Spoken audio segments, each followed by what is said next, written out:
अरे यावर मार्ग श्रावण महिन्यात येणारे मंगळवार आणि या मंगळवारच्या दिवशी एका पतिव्रता नारीनं निर्जळ पोटी राहून सावरत गौरी मातेचा व्रत वैकल्य केलं, तिचं पूजन केलं, भजन केलं असेल तर राजा तुझा आडामृत्यू टळू शकतो.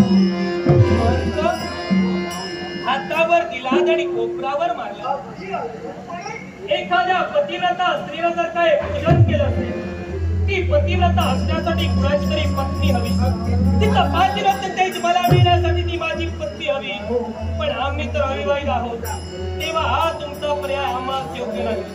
तरी सुद्धा मी या राज्याचा जरी राज करता असलो तरी मी या लाखो जनतेचा स्वाभिमान आहे.